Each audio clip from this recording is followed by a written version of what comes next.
மைதானத்தை சிறைச்சாலையாக மாற்றும் மத்திய அரசின் கோரிக்கையை டெல்லி அரசு நிராகரித்துள்ளது. இது பற்றிய மேலும் விவரங்களை எமது செய்தியாளர் ராஜா சொல்ல கேட்கலாம். வணக்கம் ராஜா, இந்த விவகாரத்தின் பின்னணி என்ன, முழு விவரங்களை பதிவு பண்ணுங்க.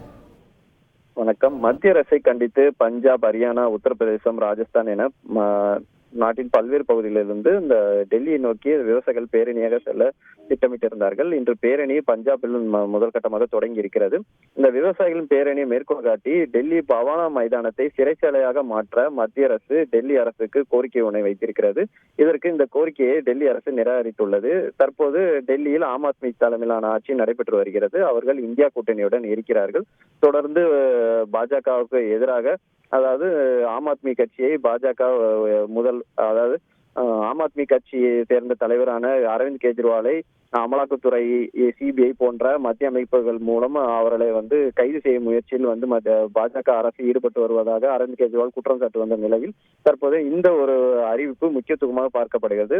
மத்திய அரசு முன்மொழிவு குறித்து டெல்லி அரசின் உள்துறை அமைச்சர் கைலாஷ் கெலாட், விவசாயிகள் கோரிக்கை உண்மையானவை, அமைதியான முறையில் போராட்டம் நடத்துவது ஒவ்வொரு குடிமகனும் அரசியல் சாசன உரிமை, எனவே விவசாயிகளை கைது செய்வது தவறானது, அவர்களுடன் உரிய பேச்சுவார்த்தை நடத்திட்டு இவர்களுடைய பிரச்சனைக்கு தீர்வு காண வேண்டும் என்று அந்த சுற்றறிக்கையில் மத்திய அரசுக்கு விளக்கம் அளித்திருக்கிறார்கள்.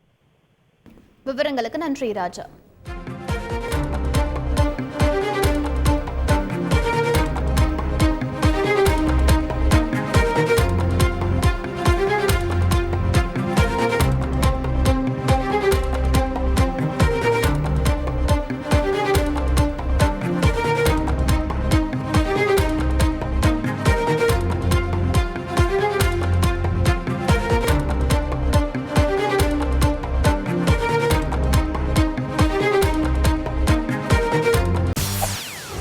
செய்திகளை உடனுக்குடன் தெரிந்து கொள்ள உடனே சப்ஸ்கிரைப் பண்ணுங்க.